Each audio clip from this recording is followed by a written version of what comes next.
Daktari Caroline Asimwe, katibu mtendaji wa Kamisheni ya Kiswahili ya Afrika Mashariki. Leo tuko hapa Bujumbura na tumeanza rasmi kongamano la 3 la kimataifa la Kiswahili ambalo linafuata maagizo ya Baraza la Mawaziri kwamba liwe linafanyika kila baada ya miaka 2 katika Jumuiya ya Afrika Mashariki. Kongamano hili limeambatana na maadhimisho ya 5 au ya awamu ya 5 ya lugha ya Kiswahili duniani ambayo yatafanyika tarehe 7 mwezi wa 7 Julai. Na kongamano hili linafanyika chini ya kauli mbiu Kiswahili wingi lugha na akili unde. Katika kongamano hili tunajaribu kutathmini ni kwa namna gani ambavyo tunaweza kukuza lugha ya Kiswahili katika mazingira ya wingi lugha. Pia tunaangalia ni kwa namna gani ambavyo tunaweza kutumia akili unde ili tuweze kukuza lugha yetu adhimu ya Kiswahili. Na pia tunaangalia ni kwa namna gani tunaweza kuanzisha ubia au na ushirikiano na wadau tofauti ili tuweze kufanya hii kazi kwa pamoja. Tunatambua kwamba Kiswahili au kama Kamisheni ya Kiswahili hatuwezi kukuza na kuendeleza lugha hii bila wadau wengine. Kwa hivyo katika mjadala ambayo itakuwa katika kongamano hili tutajadiliana na wanataaluma na wadau kutoka masekta mbalimbali, zile za viwanda, zile ambazo zinahusika na masuala ya utafiti, wabia wa maendeleo na wadau wote kwa pamoja ili tuweze kuangalia ni kwa namna gani tunaweza kukuza Kiswahili kama msingi wa maendeleo ya lugha nyingine na pia kuwa katika meza kuu au katika kiwango cha kushirikiana katika kujenga huo uwezo wa Kiswahili kwa ngazi ya kitaifa. Kama tunavyoelewa, maendeleo yote huwa yanategemea mawasiliano na mawasiliano huwa yanategemea lugha. Kwa hivyo tunapokuza lugha yetu ya Kiswahili itatuwezesha kuelewa ni nini ambacho tunahitaji kukifanya ili kufikia malengo ya maendeleo endelevu.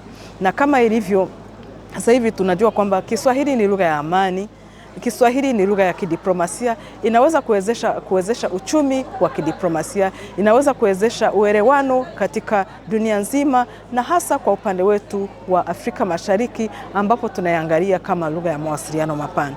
Kwa hivyo tunatoa wito kwa wadau wote kuchangia na kushiriki katika kongamano hili kikamilifu ili tuweze kujadiliana na kuelezea masuala ambayo yanaweza kutusaidia kukuza Kiswahili kwa upande wa sera, kwa upande wa ushirikiano na pia kwa upande wa kushirikisha hasa vijana katika mikabala au mifumo ya ubunifu ambayo inaweza kusaidia kukuza Kiswahili kama lugha rasmi katika Jumuiya ya Afrika Mashariki katika mazingira haya ya wingi lugha na katika enzi za akili unde ambayo inakuwa kwa kasi. Kama kwa siku ya leo ni siku ya kwanza ambao mnaanza, kipi ambacho ulichokiona kwamba inabidi mtie nguvu sana? Asante sana. Kitu ambacho tumekibaini ni kwamba kuna haja ya kutia nguvu zaidi hasa katika kuhamasisha matumizi ya lugha ya Kiswahili. Wadau wengi walikuwa wanajaribu kutoa maoni, kutoa mapendekezo, lakini wanatumia lugha ya Kiingereza. Na hapa tunapokuwa katika mikutano kama hii ndio tunajaribu kuangalia ni kwa namna gani ambavyo tunaweza kutumia akili unde kama kiunzi au kama mfumo ambao unaweza kusaidia uhalisia wa kuwezesha ukalimani wa hapo kwa hapo ili mtu azungumze katika lugha ambayo anaielewa na kutoa taarifa kwa kutumia ukalimani, na pia naweza kusema kwamba kutumia akili unde ili taarifa au ujumbe uweze kuwafikia wale walengwa ambao wanatarajiwa. Na tunachokisema ni kwamba kuna haja ya kuwa na ushirikiano. Pia katika mjadala ambayo imetokea tumebaini kwamba kuna kazi nyingi ambazo zinaendelea kutoka nchi wanachama tofauti, mashirika tofauti, na kwa hivyo tunaona kwamba kuna haja ya kushiriki na kujadiliana kwa pamoja ili tuweze kupata mapendekezo, tuweze kupata mwongozo wa pamoja unaoweza kutuwezesha kukuza Kiswahili kwa pamoja kama Jumuiya ya Afrika Mashariki na sio asasi au taasisi moja kukuza na kuendeleza Kiswahili kwa namna yake. Kwakira yo gutunganya iri huriro rigira gatatu ryo kumenyekanisha ururimi rw'Igiswahili.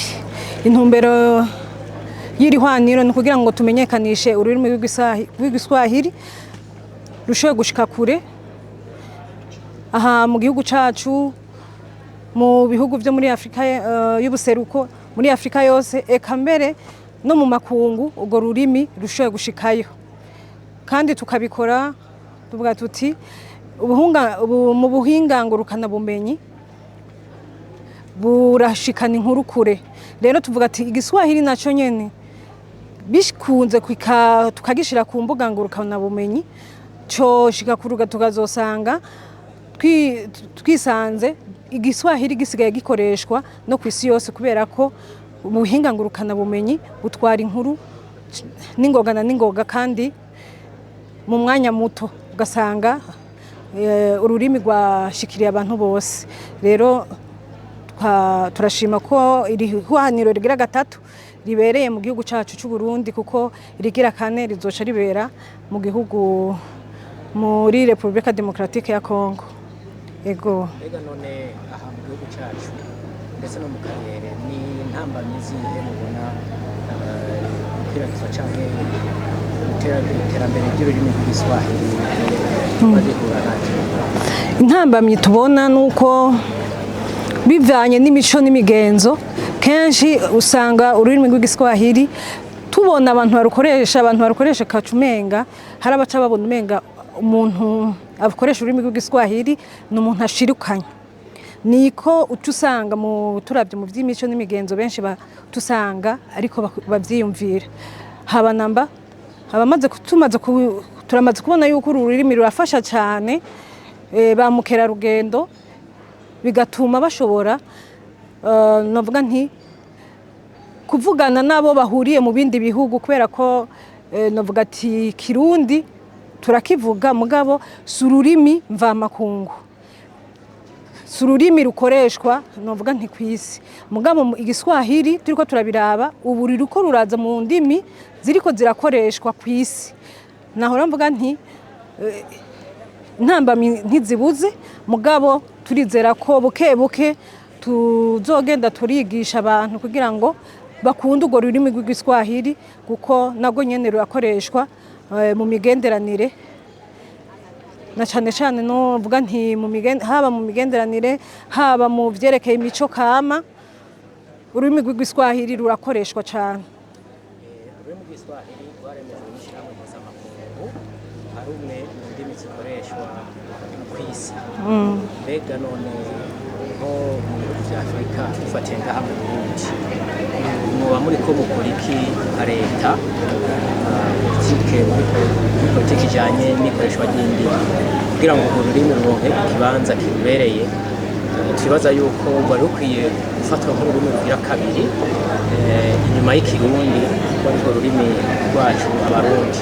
Mbega none ku Giswahili nk'ururimi mpuzamakungu rwemewe rwa Afurika rusikira Afurika mu makungu, ururimi rwawe ruriko rukora iki kugira ngo ururimi ruronke ikibanza by'ukuri rukwiriye ngaha mu Burundi? Ego, ico igihugu kiriko kirakora ururimi rw'Igiswahili, urabona ko no mu mashuri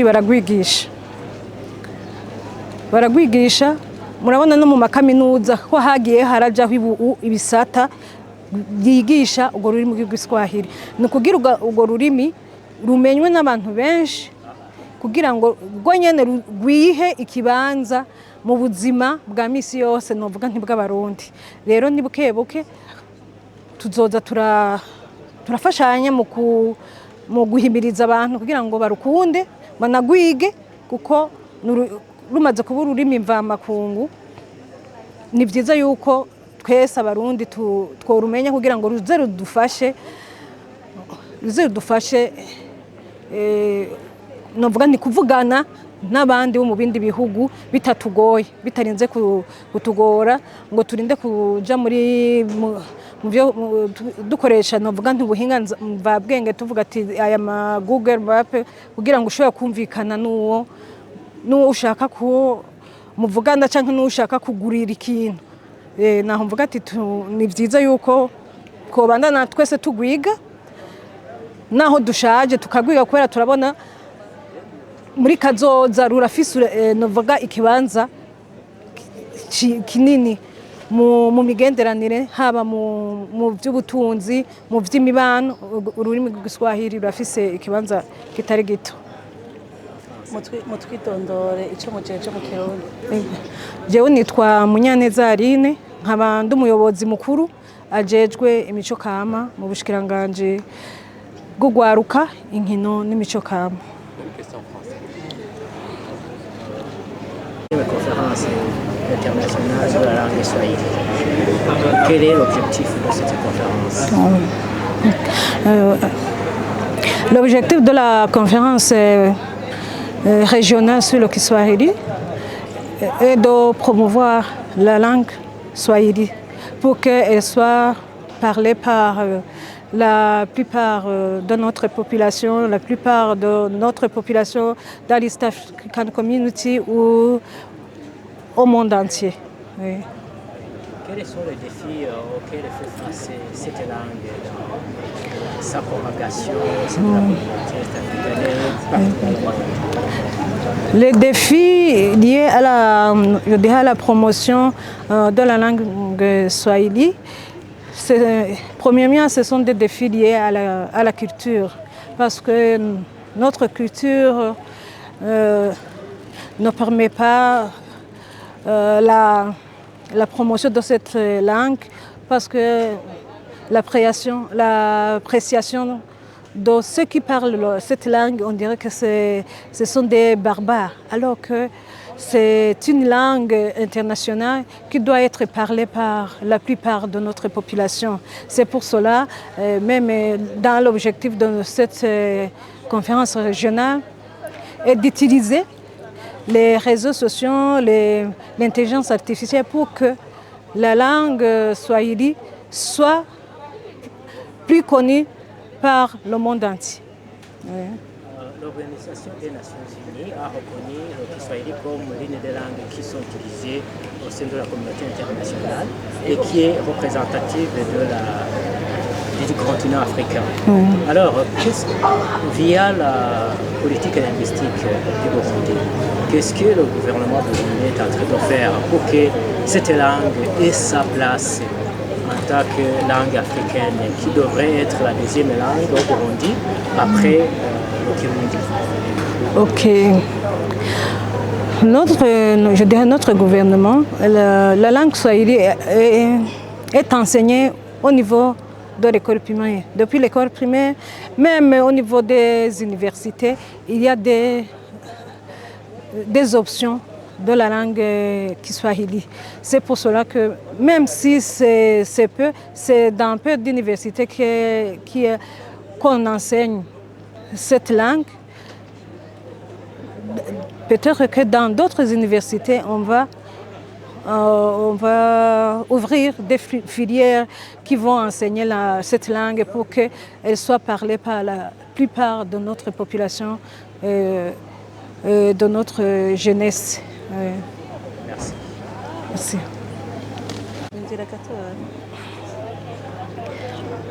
Je m'appelle Aline Munyaneza, je suis directrice générale responsable du programme culture au sein du ministère de la Jeunesse, des Sports et de la Culture. Merci. Kongamano la tatu la kimataifa la Kiswahili. Naomba mtuambie ni lengo lipi hasa la kongamano hili? Lengo kuu la kongamano hili lilikuwa ni kutoa nafasi ya kuwa na mjadala kuhusu Kiswahili, wingi lugha na Kirundi, hasa katika enzi hizi ambazo tunaona kwamba kuna mfumuko wa maendeleo ya kidijitali ambao unaenda kwa kasi, na kama kamisheni ya Kiswahili tunaona kwamba kuna haja ya kuangalia ni kwa namna gani lugha ya Kiswahili inaweza kukuzwa kwa kutumia Kirundi katika enzi hizi ambazo tunaona kwamba kuna wingi lugha, hasa tukizingatia kwamba katika Jumuiya ya Afrika Mashariki tuna lugha 3 rasmi na pia kuna lugha nyingine ambazo zinatumika katika nchi zetu wanachama. Kwa hivyo tunajaribu kuangalia ni kwa namna gani tunavyoweza kutumia Kirundi ili kukuza na kuendeleza Kiswahili katika mazingira hayo ya lugha nyingine ambazo zinatumika katika jamii. Katika kukuza Kiswahili na kukieneza Kiswahili katika jamii za Afrika Mashariki, Afrika na duniani kote. Ni changamoto zipi ambazo mnakumbana nazo kama taasisi ambayo imejikita katika swala la kuendeleza Kiswahili? Changamoto tulizo nazo ni nyingi, lakini naweza nikataja chache. Kwanza, kuna sera ambazo hazijaimarisha zaidi Kiswahili. Matumizi ya Kiswahili hayajaimarika zaidi katika nchi zetu wanachama au katika baadhi ya nchi wanachama, kwa sababu hakuna sera ambazo zinaongoza na kuelekeza matumizi yake. Hakuna maeneo maalum ambayo yametengwa kwa matumizi ya Kiswahili, hasa kwa wale ambao wanajitahidi pia kukuza na kuendeleza Kiswahili. Unakuta kwamba mtoto amejifunza Kiswahili shuleni, amehitimu shule ya msingi, shule ya upili au labda upande mwingine, lakini akitoka shuleni hapati fursa ya kutumia Kiswahili kwa sababu hakuna gazeti la Kiswahili, hakuna chombo cha habari kinachotumia Kiswahili, hakuna program au mradi wote ambao unatumia Kiswahili. Na pia hakuna zile sera nyingine ambazo zinaweza pia ndani pamoja na sera ya kitaifa ambazo zinaweza kusaidia ukuzaji wa Kiswahili. Kwa mfano, sera za vyombo vya habari kusema kwamba pamoja na kwamba una shirika lako binafsi au ni shirika la asasi yoyote, liwe na kipindi maalum ambacho kinakuza Kiswahili kama lugha ya Afrika Mashariki.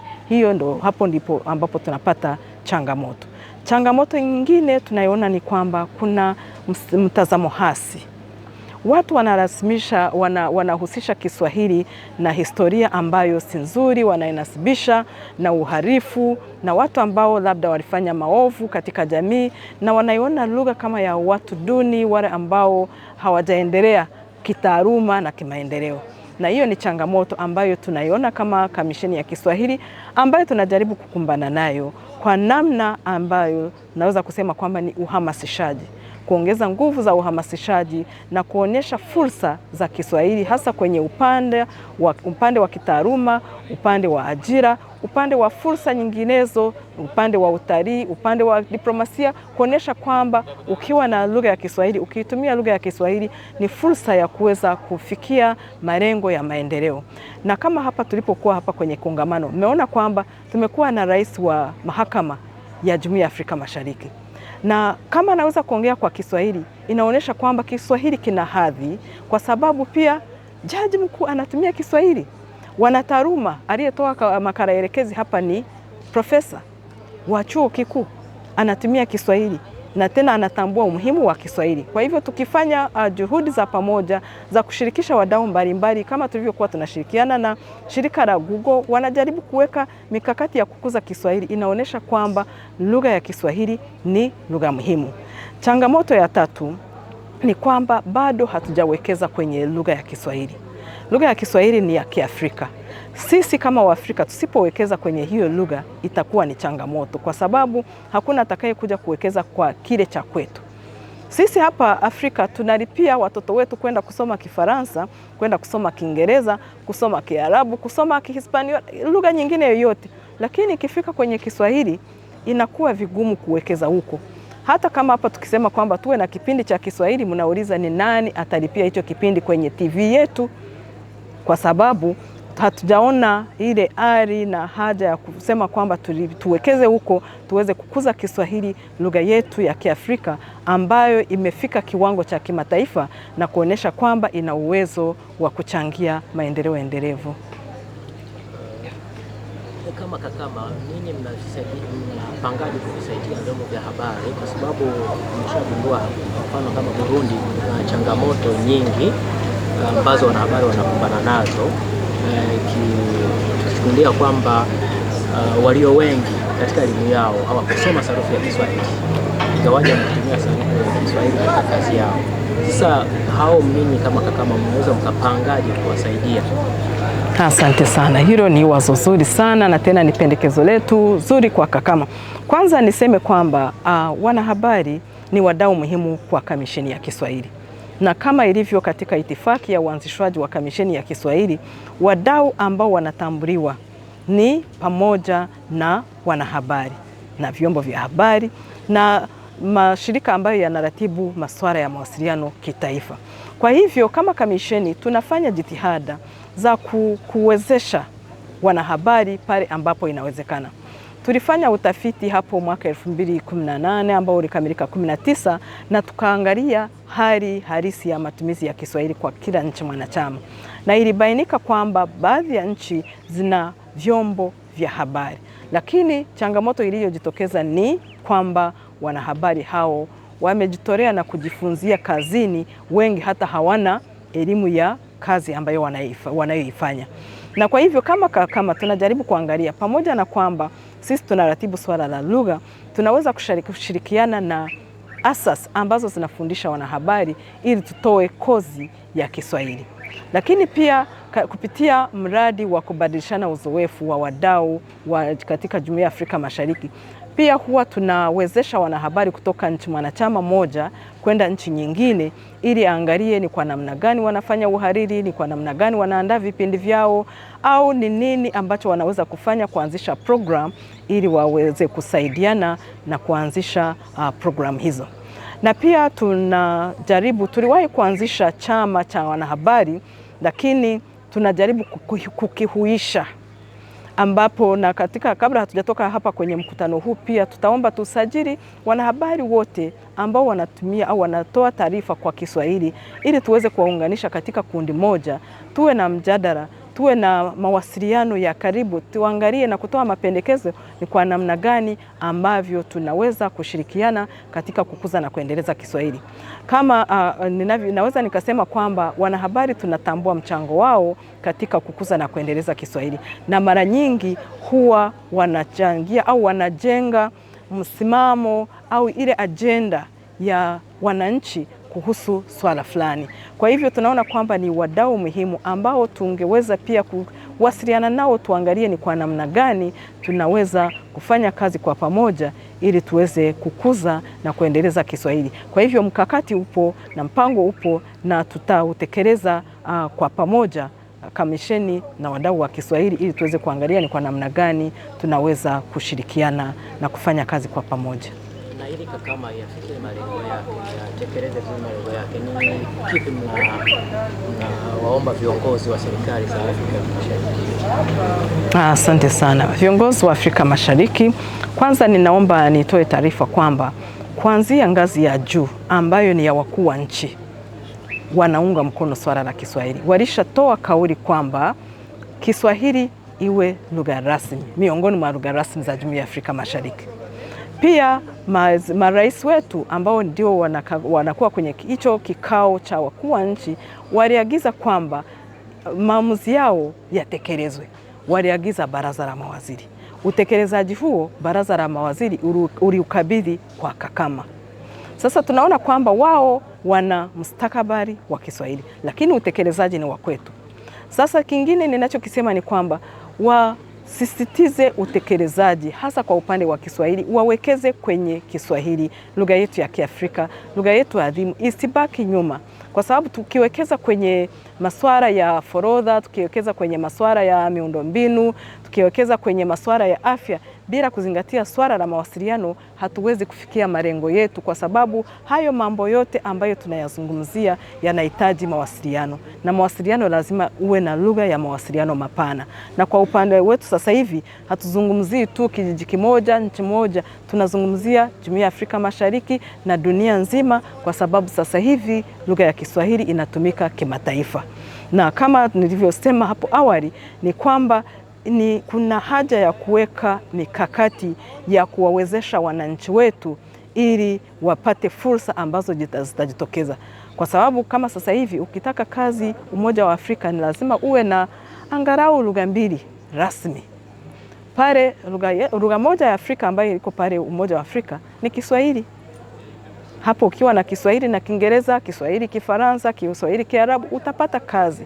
Lakini kama hauna lugha nyingine yoyote utafanyaje? Kwa hivyo ndio maana nasema pia wawekeze kwenye lugha ili waweze kuwapa wananchi fursa za kuwawezesha kufikia pale malengo ambayo yanaweza kuwawezesha kupata maisha mema. Na jambo lingine naweza nikatoa kwa viongozi wetu ni kwamba waweze kuingiza Kiswahili katika maeneo yote ya matumizi, kama ilivyo kwa masuala ya jinsia, kama ilivyo kwa masuala ya teknolojia, kwamba tunapofanya mipango yoyote kama ni mipango ya afya, mipango ya maendeleo ya tabia nchi, swala lolote tuhakikishe kwamba lugha ya Kiswahili inapewa kipaumbele kama lugha rasmi ya Jumuiya ya Afrika Mashariki kulingana na tamko la wakuu wa nchi ambao walikubali na kuridhia kwamba Kiswahili kiwe miongoni mwa lugha rasmi za Jumuiya ya Afrika Mashariki. Mimi ni Daktari Caroline Asimwe, katibu mtendaji wa Kamisheni ya Kiswahili ya Afrika Mashariki ambayo ina makao makuu yake Zanzibar katika Jamhuri ya Muungano wa Tanzania. Karibuni sana. English now. Dear of Kakama, would you tell us in which framework you have organized this regional conference? Thank you very much. This conference is organized under the directive of the Council of Ministers of the East African Community, which directed that the conference should be organized every 2 years and it rotates in the partner states. The first conference was held in Zanzibar. The second conference was in Mombasa, Kenya, and hapa tunasherehekea, we are having the third international conference here in Bujumbura, Burundi. Kwa hivyo the next year we shall not have a conference, but we shall have it in the year that will follow. So as per the mandate of the Commission, among our duties and responsibilities, we are supposed to coordinate research and disseminate information. So when we are doing this, that is what we are fulfilling as per the mandate. You keep on? So then in accomplishing your duty, so could you tell us some challenges you face? Okay, thank you very much.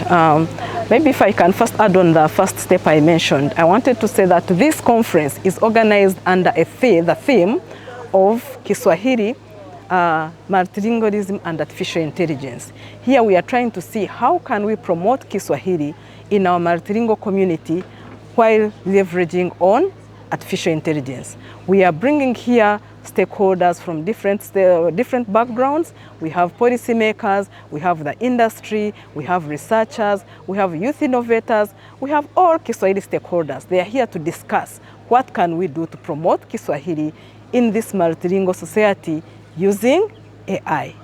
So back to the question that you have asked, the challenges. One of the challenges we are having is lack of clear policies, because sometimes there are no clear policies regarding the use of Kiswahili in some areas. So it becomes a challenge to implement, or sometimes it becomes a challenge to have the activity funded in that particular area because of no clear policy. Another challenge we are having is the negative attitude. We have people who associate Kiswahili with the bad histories. We have people who are associating Kiswahili with people who are evil, who are not educated, who are of different calibers. So you find that they do not treasure Kiswahili. And here I have to say we are doing a lot of sensitization as a commission to ensure that we enlighten the masses on the importance of Kiswahili and showing that it's not the language that is bad, it's the speakers. The people who use the language in a negative way are the ones who have a problem, but not the language. Something else we are trying to talk about is decolonizing the mind. People's attitudes still treasure the colonial languages, other people's languages, other than their own languages. So we are trying to look at how we can sensitize the masses to decolonize their mind, to decolonize themselves and start treasuring what is theirs, other than treasuring what is for another person. I can give an example. These days, people prefer taking their children to English medium schools or those that are teaching any other or using any other language, other than the ordinary school where the child goes through the process of learning the mother tongue, the next level, up to the level. So they prefer those English medium schools. And we get excited when my child or when a child speaks well English, but we never get excited when your child speaks well Kiswahili or Kirundi or any other language, because you do not treasure that particular language. So there's something we need to do to decolonize or to change our thoughts and our minds to get back to appreciate what is ours. Another challenge we are having is lack of funding. There's no one to fund, there are very few people or no one generally to fund African languages, Kiswahili activities. You ask for a program on TV and they say, who will fund it? And yet other programs are being funded.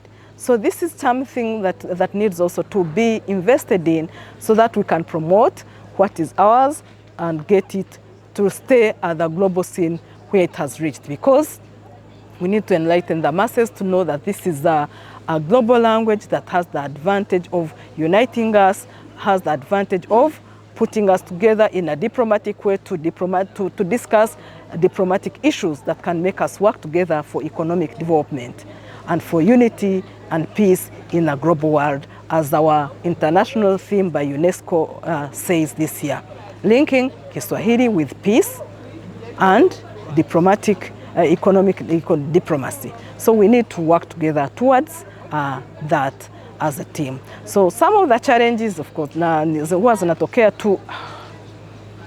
Great. So considering the challenges you were highlighting so far, so what kind of call would you address to the policymakers on the level of East Africa and also to the member states of East Africa? The call I make is we need to come together. We need to have a debate among the policymakers, among our governments, among the academia, the industry, the researchers, the technology experts, these other entities that are all promoting or working or have an impact on our language. In our discussion today, we had here Google. Google is the search engine that most of us are using. So if they are looking at how they can promote Kiswahili, how can we work with them so that we move together?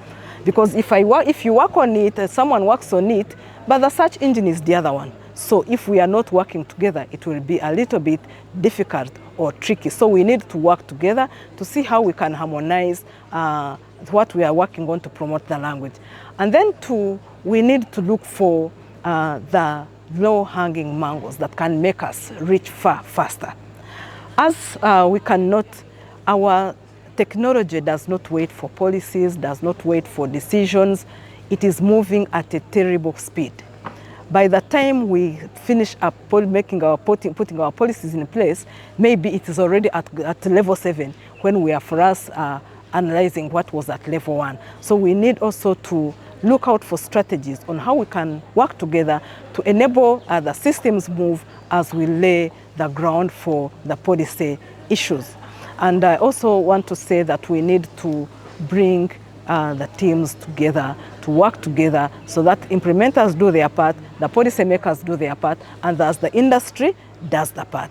Without industry, you can't know where the gap is, and without the gap, you cannot get a solution. So therefore, we need to work together so that we can solve the problems and do something that can help us promote the language effectively.